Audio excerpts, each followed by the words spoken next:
Okay start. ప్రభువునందు ప్రియమైన వాళ్ళరా, తండ్రి వాళ్ళని ప్రేమించి మళ్ళా ఆయనతో సహవాసం చేయడానికి ఆయన మంచి తరుణాన్ని బట్టి అవకాశాన్ని బట్టి ప్రభుత్వం చూపిస్తున్నాను. ఈ సమయంలో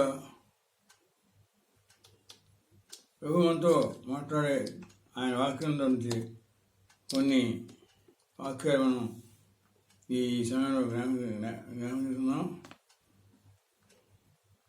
దాని ముందుగా చిన్న ప్రారంభం చేస్తున్నాం. అబ్రహాం దేవ, ఇస్సాకు దేవ, యాకోబు దేవ, మీ యొక్క కృపను బట్టి మీ సన్నిధికి వచ్చి నేను ప్రార్థిస్తున్నాను. దేవ, మీకు స్తోత్రాలు తండ్రి. ఈ సమయంలో మీ వాక్యం ద్వారా మీ మాతో మాట్లాడతారని మాతో ప్రయోజనకరంగా మీ సన్నిధిని మాకు అనుగ్రహిస్తాను. నమ్మి చూపిస్తూ అవాజు యొక్క ప్రచారం కూడా ఇస్తున్నాను ఎదిరిస్తూ మేమంతా కూడా ఆరోపిస్తూ యేసుక్రీస్తు నామమున అడుగుతున్నాను తండ్రి, ఆమేన్. ఏమైనా ఒక ప్రముఖమైనటువంటి అంశము మనం కొద్దిగా ధ్యానిద్దాం. సమయంలో ఏంటంటే ప్రభు యొక్క రాకడ. ప్రభు యొక్క రాకడ అంటే మనం తెలుసును, సంఘం ప్రభువును విశ్వసించినటువంటి ఆయన ప్రజలు యేసు యొక్క రాకడ గురించి మనందరం కూడా ఎదురు చూస్తున్నాం. అయితే ఆ ఎదురు చూడడంలోని మనం ఎలా ఎదురు చూడాలో, అప్పుడు ఏం జరుగుద్దో, అప్పుడు ఏ విధంగా సిద్ధపడాలో, ఏ విధంగా మెరుగుగా ఉండాలో, జాగ్రత్త ఉండాలో అవన్నీ కూడా ప్రభు తన కళాశాలలో ఉపదేశాల్లో ఆయన చెప్పారు.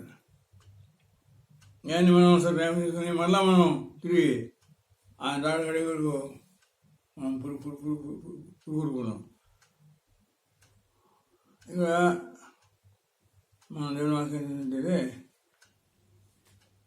అంటే 24వ అధ్యాయం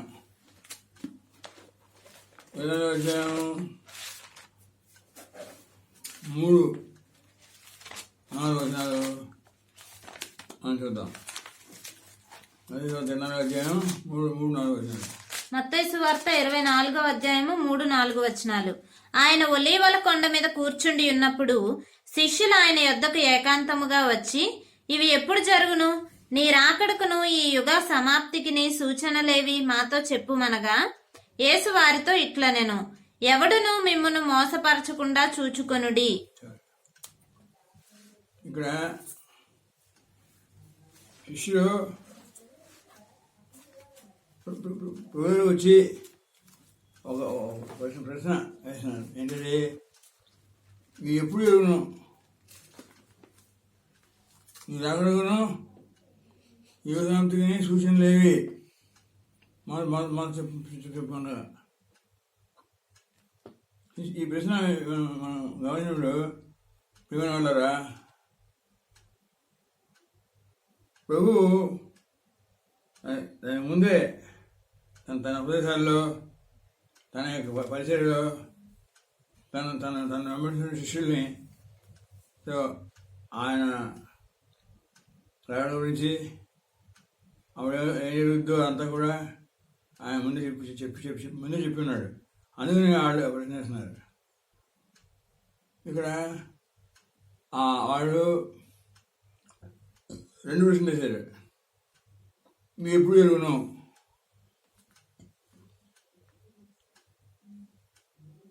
నీ రాకడకును ఈ యుగ సమాప్తికి సూచనలు ఏవి అని వాళ్ళు. అయితే ప్రశ్న జవాబుగా వివరణ ఏమిటంటే యేసు వార్త తిన్నాం, ఎవడును మిమ్మను మోసపరచకుండా చూసుకోండి. దయచేసి వినండి. ఎవడును మిమ్మను మోసపరచకుండా చూసుకోండి. ఆ ప్రశ్న జవాబుగా ముందు ఆ సూచనలు జవాబుగా వాడికి ఆ యొక్క బోట అదే చెప్పలేదు. కానీ ముందుగా ఆయన చెప్పే విషయాలు ముందుగా ఒక హెచ్చరిక ఇచ్చాడు.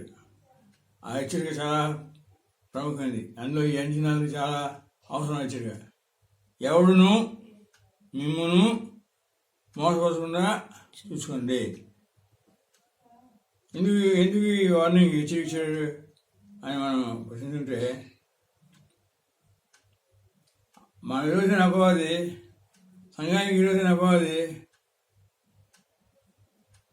వాడు ఈ అంచనాల్లో ఆయన రాకడ సమీపిస్తున్న దినాల్లో వాడు సంఘాన్ని మోసస్తాడని ప్రభు తెలుసు. కాబట్టి ప్రభు ఆ యొక్క హెచ్చరించాడు. ఎవరిను మోసపడకుండా చూసుకోండి. ఈ మాట గ్రీకు మూల భాషలోని మనం గమనించినట్టయితే అక్కడ దాని యొక్క అర్థాలు ఏంటంటే, ఎవరిని మోసపడకుండా జాగ్రత్తగా ఉండాలి, మెరుగుగా ఉండాలి, అప్రమత్తంగా ఉండాలి, హెచ్చరికగా ఉండాలి అనేటువంటి భావం గ్రీకు మూల భాషలో ఉన్న పదంలో మనకి అనిపిస్తుంది. అయితే ఆయన మాట చెప్పిన తర్వాత 6 మరియు మీరు యుద్ధములను గూర్చియు యుద్ధ సమాచారములను గూర్చియు వినబోదురు. మీరు కలవరపడకుండా చూచుకొనుడి. ఇవి జరగవలసి ఉన్నవి గాని అంతము వెంటనే రాదు. ఇక్కడ ప్రవహిస్తున్నారు. మీరు యుద్ధం గురించి యుద్ధ సమాచారం గురించి వినబోదురు. మీరు కలవరపడకుండా చూసుకోండి. ఇవి జరగవలసి ఉన్నవి కానీ అంతం వెంటనే రాదు. తర్వాత ఏమన్నా చెప్తారు. 7 జనము మీదకి జనమును, రాజ్యము మీదకి రాజ్యమును లేచును. అక్కడక్కడ కరువులను, భూకంపములను కలుగును. ఇవన్నీ వేదనలకు ప్రారంభము. అప్పుడు జనులు మిమ్మును శ్రమల పాల చేసి చంపెదరు. మీరు నా నామము నిమిత్తము సకల జనముల చేత ద్వేషింపబడుదురు. చెప్తుండే అక్కడ కరువులు, భూకంపములు కలుగును. ఇవన్నీ వేదన ప్రారంభము.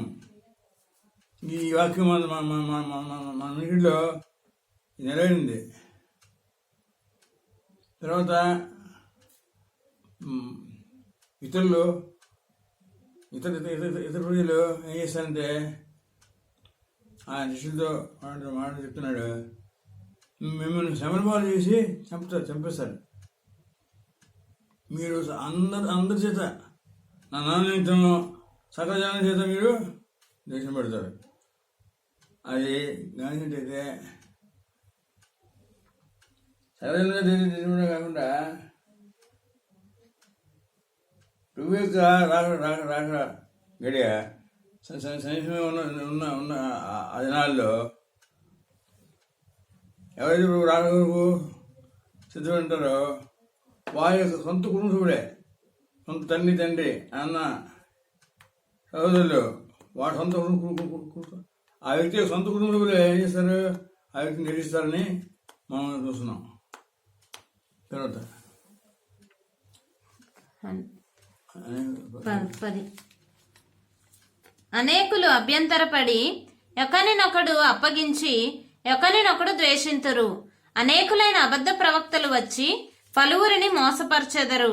అక్రమము విస్తరించుట చేత అనేకుల ప్రేమ చల్లారును. అంతము వరకు సహించిన వాడెవడో వాడే రక్షింపబడును. మరియు ఈ రాజ్య సువార్త సకల జనములకు సాక్ష్యార్థమై లోకమందంతటను ప్రకటింపబడును. అటు తరువాత అంతము వచ్చును.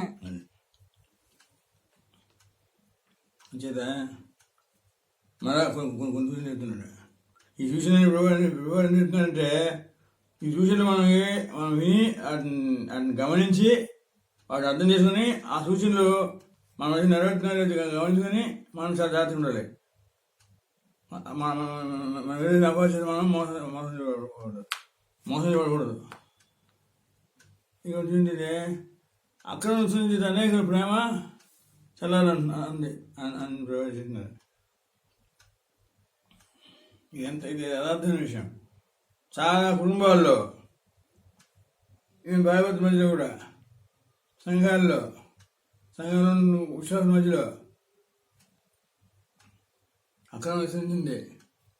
అందువల్ల అనేక విధాల ప్రేమ చల్లారిపోయింది అని చెప్తూ పిలవన్నారు. అంతం వరకు సంచినప్పుడు వాడేసుకోబడిన ఇవన్నీ వెళ్ళేప్పుడు ఎవరైతే ఇవన్నీ సంబంధించినప్పుడు వాడి ఎంతో ఇబ్బంది కలిగినప్పుడు, ఎంతో శ్రమ కలిగినప్పుడు, ఎంతో నష్టం కలిగినప్పుడు ఎవరైతే అంతం వరకు వారి యొక్క తుది వరకు కూడా ఎవరు సహిస్తారో వారే రక్షపడతారు. ఈ ఒక మాట చెప్తున్నాను.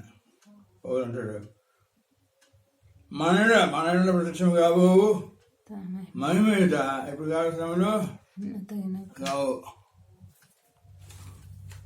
అని అర్థం ఉంటుంది.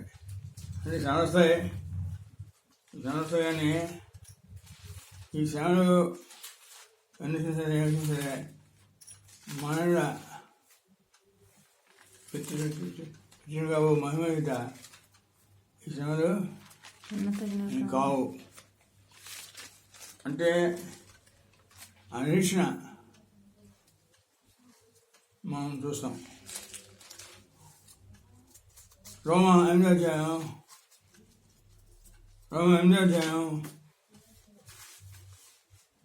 18. రోమా 8:18.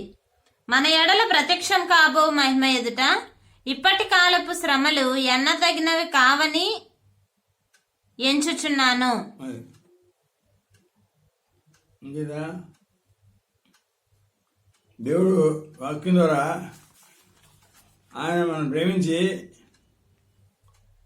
ఆయన మన కొరకు దివ్యమైన మహిమాంతుని స్థితిని ఒక లోకాన్ని జీవాన్ని ఆయన సిద్ధపరిచాడు. అది ఆ మహిమ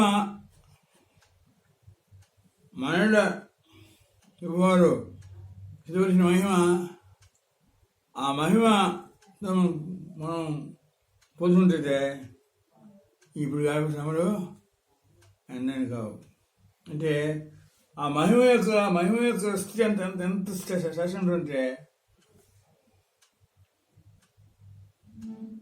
ఆ మహిమ ఇప్పుడు కాదు శ్రమలు ఎందరినీ కావు అని చూస్తున్నాం. తర్వాత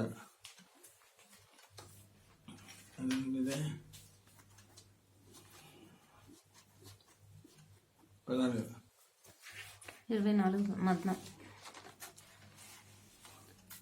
మరియు మత్తయి 24:14.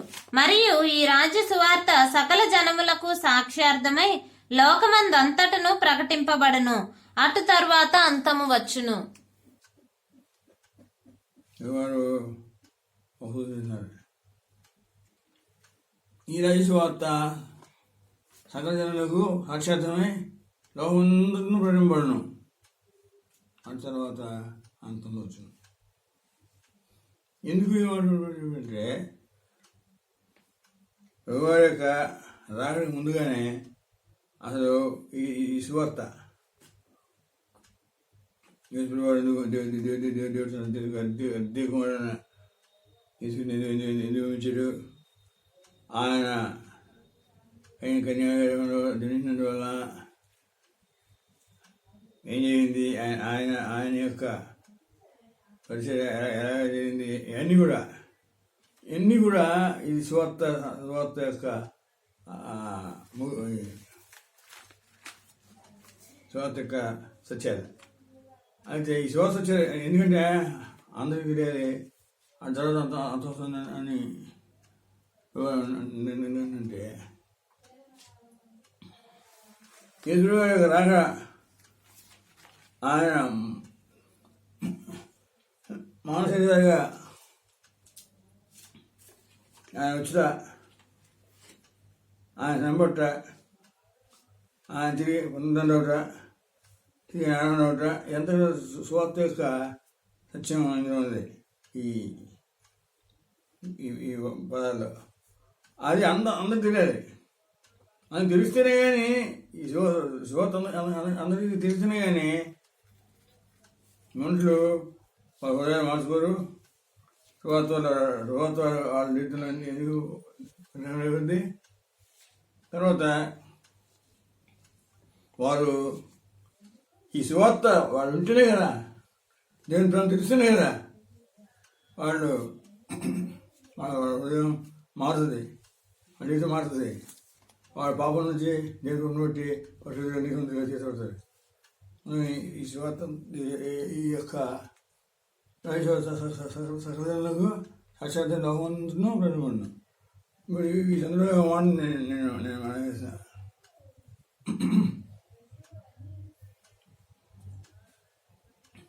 అపొస్తలుల కార్యాలు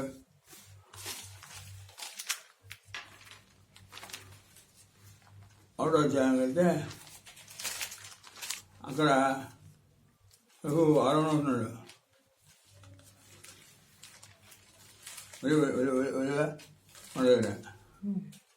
అక్కడ ఏంటంటే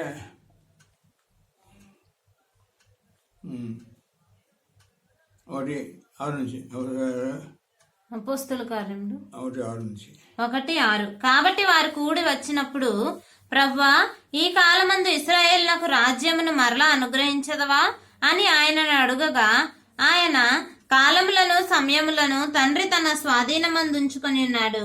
వాటిని తెలుసుకొనుట మీ పని కాదు. అయినను పరిశుద్ధాత్మ మీ మీదికి వచ్చినప్పుడు మీరు శక్తి నొందుదురు. గనుక మీరు యెరూషలేములోను యూదయ సమరయ దేశముల యందంతటను భూ దిగంతముల వరకును నాకు సాక్షులయ్యుందురని వారితో చెప్పెను. ఈ మాటలు చెప్పి వారు చూచుచుండగా ఆయన ఆరోహణమాయెను. అప్పుడు వారి కన్నులకు కనబడకుండా ఒక మేఘము ఆయనను కొనిపోయెను. ఆయన వెళ్ళుచుండగా వారు ఆకాశము వైపు తేరి చూచుచుండిరి. ఇదిగో తెల్లని వస్త్రములు ధరించుకొనిన 2 మనుషులు వారి యొద్ద నిలిచి, గల్లే మనుషులారా, మీరెందుకు నిలిచి ఆకాశం వైపు చూచుచున్నారు?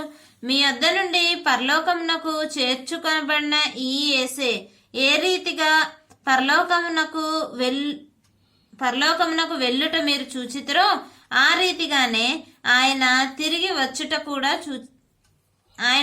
వచ్చునని వారితో చెప్పిరి. ఈ యొక్క లగ్నంలో మనం గమనించినట్టయితే అక్కడ ఒక మాట ఉంది, మీరు పరిశుద్ధాత్మ మేము సంగమా మీరు నా శక్తిని దైవశక్తిని మీరు పొందుతారు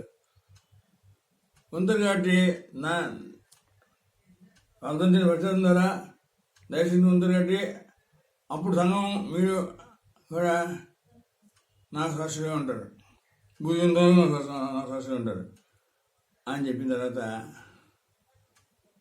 ఓ మేఘం వచ్చి ఆయన ఆరోహణ అయిపోయాడు. పరమలోకంలోని రాయండి, గెల్లే మనుషులారా, మీరు ఎందుకు నిలిచి ఆకాశాన్ని చూస్తున్నారు? మీరంటే పరలోకమునకు తీర్చుకోమని ఏదైతే పరలోకం వెళ్తే మీరు చూసిస్తారో ఆ రీతిగానే ఆయన తిరిగి వచ్చిందని వారితో చెప్పేది.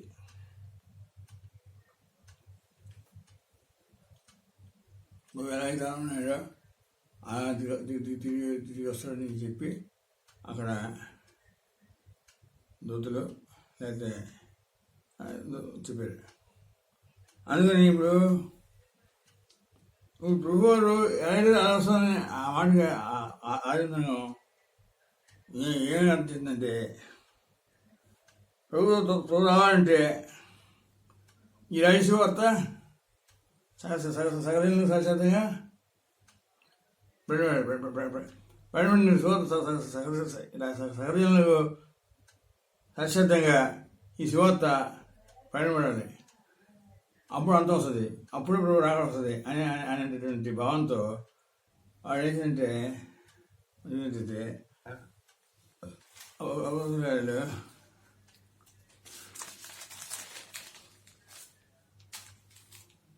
ఆలోచించిందంటే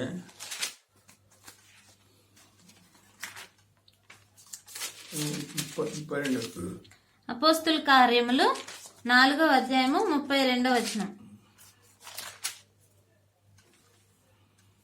విశ్వసించిన వారందరూ ఏక హృదయమును ఏకాత్మయు గలవారై ఉండిరి. ఎవడునూ తనకు కలిగిన వాటిలో ఏదియు తనదని అనుకొనలేదు. వారికి కలిగినదంతయు వారికి సమిష్టిగా ఉండెను.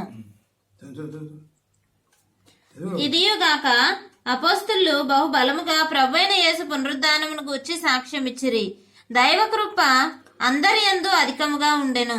భూములైనను ఇండ్లైనను కలిగిన వారందరూ వాటిని అమ్మిన వాటి వెల తెచ్చి అపోస్తుల పాదముల యొద్ద పెట్టుచూ వచ్చిరి. వారు ప్రతి వానికి వాని అక్కర కొలది పంచిపెట్టిరి గనుక వారిలో ఎవనికి కొదువ లేకపోయెను. ఈ వ్యవహారంలో నేను చూస్తున్నాం. భూమిలో ఉంటే వాటిని అమ్మి తెచ్చి అమ్మిన వాటి వెల తెచ్చి హౌస్ బాధ పెట్టడం చూస్తున్నాం. ఎందుకు జరిగింది? ఎందుకంటే ఈ కాలంలో ఉంటుంటే సదుపాయాలు ఆ కాలంలో లేవు. అందుకని ఆ కాలంలోని ఈ యొక్క శోభత పడినాడంటే చాలా సంతోషమైన పని, చాలా ఖర్చుతో కూడిన పని. అందుకని వాళ్ళు మొదటి కాలంలోనే ప్రభు నమ్మినటువంటి ప్రజలు ప్రభు ఈ రాజ్యంలో సహజంగా కూడా ఇది శాశ్వత పడినపడాలి. అప్పుడు ప్రభు వస్తారు. ప్రభు వస్తే మనం ప్రభు వెళ్ళిపోతాం అని ఆతృతతో అనే ఒక నిరీక్షణతో వాడు ఏంటంటే సోదరు పడడానికి గణవసరం కాబట్టి వాడు ప్రభు త్వరగా వచ్చేయాలని అభిప్రాయం కాబట్టి వాడు ఏంటంటే స్థిరాస్తులు భూముల్లో ఉన్నవాళ్ళు ఆమె వాడు వెళితే చెప్పేసి బాధ పెట్టి వచ్చేది. ఎందుకంటే ఆ విధంగా శుభవార్త భూమి అంత పడాలి, అంత రావాలి, వచ్చిస్తారు. న్యాయమైన అలాగే ప్రభు వచ్చిస్తారు. అన్నం కలిసి ఇవ్వదాం అని అది ఇక్కడ నవ్విద్దాం. అది అది అదే ఘట్టం. తర్వాత 24 మొత్తం 24 23 మత్తయి 24:23. ఆ కాలమందు ఎవడైనను ఇదిగో క్రీస్తు ఇక్కడ ఉన్నాడు అక్కడ ఉన్నాడు అని చెప్పిన ఎడల నమ్మకుడి. అబద్ధపు క్రీస్తులను అబద్ధపు ప్రవక్తులను వచ్చి సాధ్యమైతే మీరు ఏర్పరచబడిన వారిని సహితము మోసపరచుటకై గొప్ప సూచక క్రియలను మహత్కార్యములను కనపరచెదరు. అంచేత ఈ వాక్యం అంటున్నాడు ఏంటంటే ఏదో చెప్తారు, ఒక క్రీస్తు అక్కడాడు క్రీస్తు ఇక్కడ చెప్తారు. ఆ మాట నమ్మద్దు. ఎందుకంటే ఈ యుగ సమాప్తి సూచనలు చెప్తున్నారు. ఏం చెప్తున్నాడు? యుగ సమాప్తి సూచనలు. అందుకని అబద్ధ క్రీస్తులను అబద్ధ ప్రవక్తలను వచ్చి సాధ్యమైతే ఏర్పరచడం సైతం మోసపరుచుగా గొప్ప సూచక్రియలను మాత్రాలను అబద్ధపు క్రీస్తు అబద్ధ ప్రవక్తలు వస్తారు. ఈ సంవత్సరాల్లో వచ్చి సాధ్యమైతే ఏర్పరచడం సైతం మోసిస్తారు. అంటే ఎవరైతే ప్రభుత్వం విశ్వసించి ప్రభు వెళ్తున్నారో ఆయన రాజు వరకు ఆలోచిస్తున్నారో ఏర్పడుతున్నారు సెలెక్టెడ్ క్రిస్టియన్స్. ఈ ఏర్పడుతున్న కూడా ఎవరు ప్రవర్తన చేస్తారు, సుశీలుడు మాతగారు చేస్తారు. ఇప్పుడు నేను ప్రోగ్రామ్ నుంచి నేను వాడుతాను చాలా ఇట్లా ఈ సుశీలుడు మాతగారు వేరే, కానీ వాడి అవతని దేని ఆత్మ బయలుపరిచింది. వాడు మా రుచులు చాలా అద్భుతంగా ఉంటాయి. అది ఇప్పుడు రాగడ ఉంది, రాగడ గురించి మనం ఆలోచిస్తున్నాం. ఇంకో విషయం నేను చెప్పాలని ఆలోచిస్తున్నాను. ఏంటంటే రాగడ ఎప్పుడు జరుగుతుంది, అది ఎన్నుడు ఏంటి ఏంటి ఏంటి ఏంటి ఏంటి ఏంటి చూస్తాం. దాని యొక్క సూచనలు ఏంటి, దాని యొక్క చిహ్నాలు ఏంటి అని ఆలోచించే మొట్టమొదటి 1936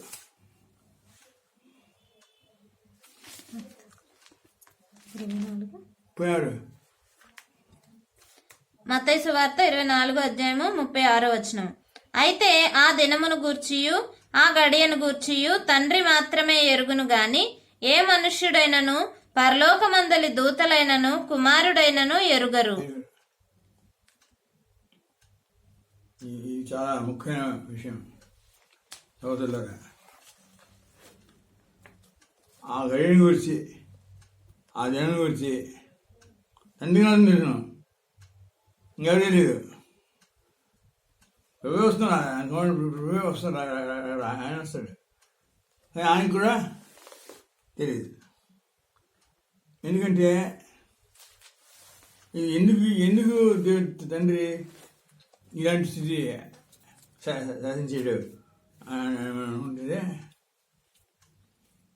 ఇది ఆయన గడియ అదనం గడియ గురించి ఎవరు తెలియకూడదని తండ్రి దేవుడు ఎందుకు ఆ యొక్క నియమం ఏర్పడిందంటే అది గురించి మనసు తెలియకూడదు, ఎప్పుడెప్పుడు తెలియకూడదు.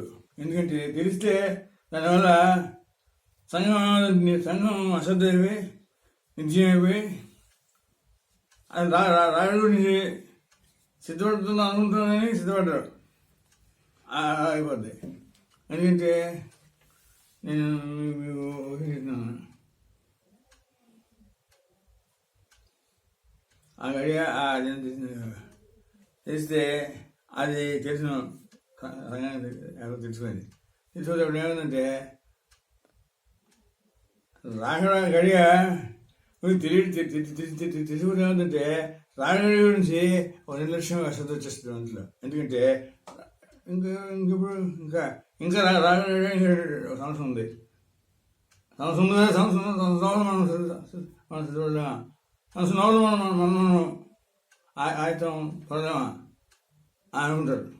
అనుకుని వాళ్ళు అశ్రద్ధ నిరసన ప్రవేశించి సంఘం ఏమంటే నిర్దిశం అయిపోద్ది, సిద్ధపడరు. ఇంకా మాట చెప్తున్నాను,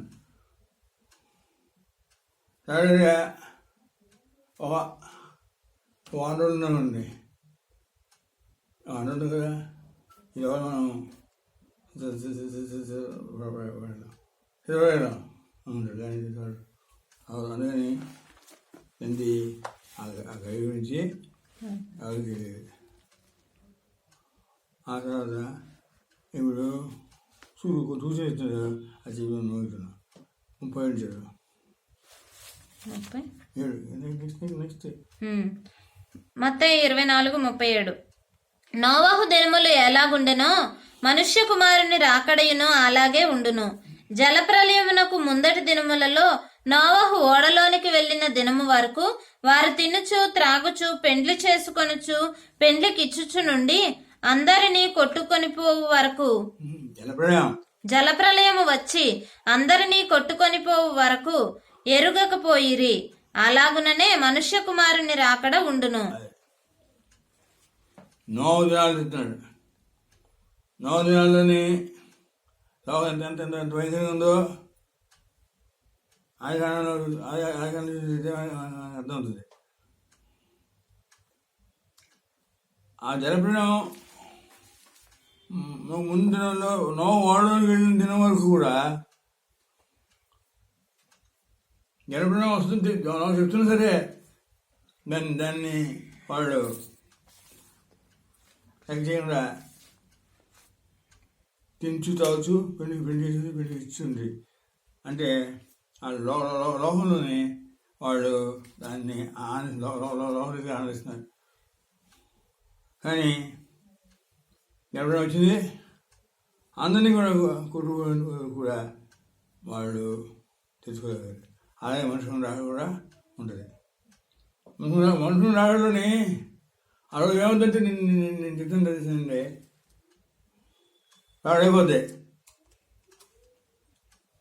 సిద్ధంగా పట్టుడు సంఘం రూపొందింది, వాడు ఎత్తడిపోతాడు. అప్పుడు మిగిలిన ఉంటాడు. అప్పుడు వాడు చాలా భయంతో దుఃఖంతో వాడు పోతుంటాడు. అయిపోయింది. మళ్ళీ అప్పుడు కొంత తండ్రి మనం సమస్య అవకాశమో నిద్రపోతాను నేను ఆడగలవు అని గొగ్గ ఏడుస్తాడు. కానీ ఉండదు. తర్వాత 40. ఆ కాలమున ఇద్దరు పొలములో ఉందరు, ఒకడు తీసుకొని పోబడెను, ఒకడు విడిచిపెట్టబడెను. ఇద్దరు స్త్రీలు తిరుగలి విసురుచుందురు, ఒకటి తీసుకొని పోబడెను, ఒకటి విడిచిపెట్టబడెను. కావున ఏ దినమున మీ ప్రభు వచ్చునో మీకు తెలియదు గనుక మెలకువగా నుండుడి. ఏ జామున దొంగ వచ్చునో ఇంటి యజమానికి తెలిసి ఉండిన ఎడల అతడు మెలకువగా ఉండి తన ఇంటికి కన్నము వేయనీయుడని మీరెరుగుదురు. మీరనుకొనని గడియలో మనుష్య కుమారుడు వచ్చును, గనుకనే మీరును సిద్ధముగా ఉండుడి.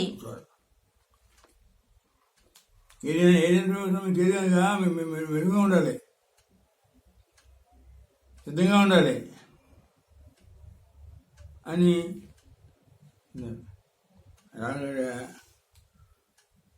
ఈ రాత్రి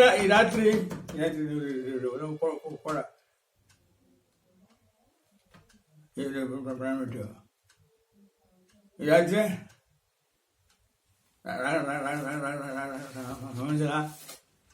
చూడ నేను ఈ కాంట్రాక్ట్ చూడు, మనం ఈ కుటుంబ విషయంలో రావాలని ఎంతమంది కోరుకున్నాడంటే ఎవరు మాట్లాడారు. వచ్చేసి వచ్చింది కదా, ఏముంది ఇంటికి వెళ్ళొస్తుంది, ఎక్కడి నుంచి వెళ్తారు మేఘం మీద. అయితే అక్కడ ఓ మాట చెప్తాను. ఇద్దరు పొలంలో ఉందరు, ఒకటి తీసుకుని ఒకడు వచ్చాడు. ఇద్దరు ఉన్నారు పొలంలో, ఒకడు ఎత్తబడ్డాడు, ఒకడు రాకట్లోనే, ఒకడు ఇచ్చాడు. కానీ ఏంటి, ఒకడు సిద్ధంగా ఉన్నాడు, ఒకడు సిద్ధంగా లేడు. అలాగే ఇద్దరు సీరియల్ తెలియజేస్తున్నారు. ఒకటి తీసుకుని ఒకటి ఇచ్చేవాడిని.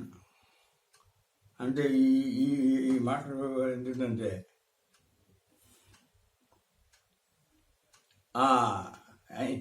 రాకడికి నీతో పనిచేసేవాడే ఆ సిద్ధంగా ఉన్న సంగతి నీకు తెలియదు. ఆడు సుగంధిని ఎత్తుతుంది ఏంటి ఉంటాడు. అది తెలుస్తున్నారు ఇది ఏంటి ఒక స్త్రీ ఓ శివమైపోయింది ఎదిరిపోయింది.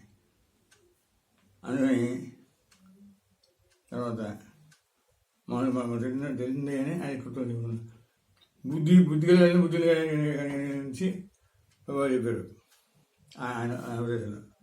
అది మనకు తెలుసు. ఈ 10 మంది కన్యలు కూడా పెళ్లి కుమారుని గురించి సిద్ధంగా ఉన్నారే. అందరూ కన్యలే. కానీ ఏంటంటే ఆ 10 మంది కన్యకల్లోని మనసారి ధ్యానించాను.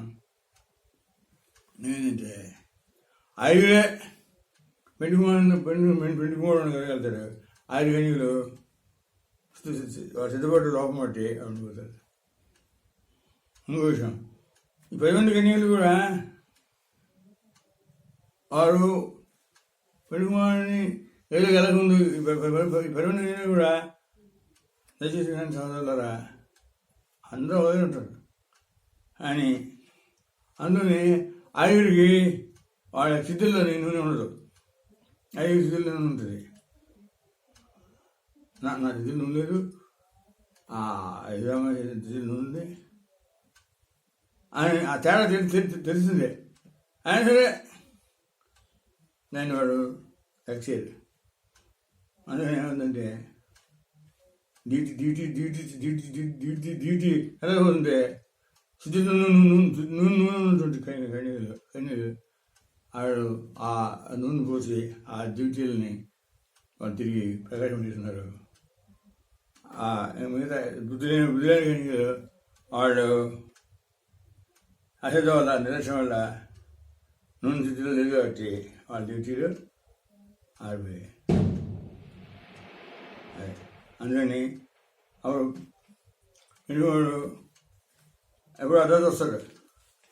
పెళ్ళివాడు ఏంటంటే పెళ్ళివాడు ఎదుర్కోవడానికి కనీసం నియమం ఉంది. ఏంటంటే వాళ్ళ డ్యూటీలు చాలా ప్రజలు ప్రకాశంగా ఉండాలి. కానీ అలాగా 5 డ్యూటీలు ఉన్నాయి. 5 డ్యూటీలు ప్రకాశం దిగిపోయింది.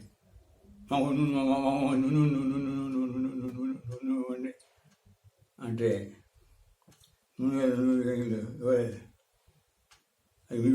మీకు చాలదు మేడి తెచ్చుకుంది. నువ్వు తెచ్చుకుంది ఎప్పుడు రావని బండి మాడు రాక మునిపే అవన్నీ చేయాలి. కానీ వీళ్ళు అశ్రద్ధగా ఉన్నారు కాబట్టి తెలుసుకున్నారు కాబట్టి మీరు తర్వాత ముందు చూసి ఎంతో గట్టి తలుపుకొట్టారు. కొడితే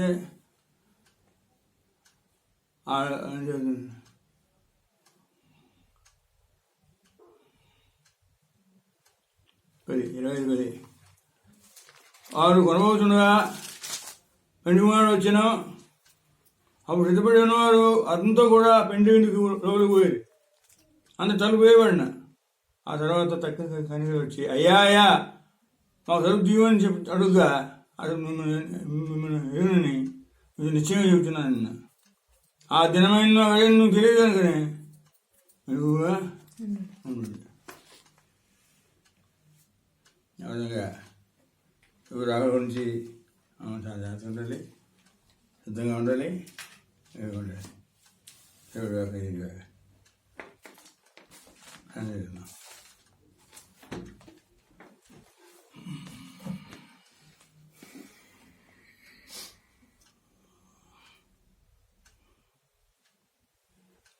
నండి మీ స్తోత్రం. దేవా సమయంలో మేము ప్రేమించి సంఘాన్ని ప్రేమించి మీకు రాయడం గురించి మాకు తెలిసిన విషయాలే మరోసారి మీరు రాసి హెచ్చరించారు. మొట్టమొదటి విషయం ఏంటంటే మీరు రాగలిగాడు ఎప్పుడో అది మీకు తండ్రిని దేవా మీకు తప్ప ఎవరికి తెలియదు అని మీ రాబడి మాటని మీరు రాత్రి ప్రేమించారు. తండ్రి మెరుగుగా ఉండాలి, సిద్ధంగా ఉండాలి, బుద్ధిగా ఉండాలి. ఎందుకంటే మీ నాన్నగారు ఎప్పుడో లేదు కాబట్టి అతిథిగా మీరు ఈ సమయంలోని మీ వాక్యం ఏంటంటే మీ ప్రియ సంఘం సహోదరులు వారు రాజగారు ఎప్పుడో తెలియదు కాబట్టి మీ రాజగారు గురించిన హెచ్చరికలు ఉండి సిద్ధపడుతున్నాం. వారు కోరుకోకుండా సొంతం కాపాడుకొని ఆ కడపడినప్పుడు వారు అందరూ కూడా మీ సన్నిధికి చేయాలని ఆశిస్తూ యేసుక్రీస్తు నామములో వేడుకుంటున్నాను తండ్రి. ఆమేన్. ఆశీర్వాదం. మన ప్రభువుని తీసుకుపోయో అంతే నేను ప్రేమయు స్వచ్ఛందంగా నేను సహవాసం సమాధానం ఆదరణ మనలో అందరికీ సదాకాలం కాకుండా కాక ఆమేన్.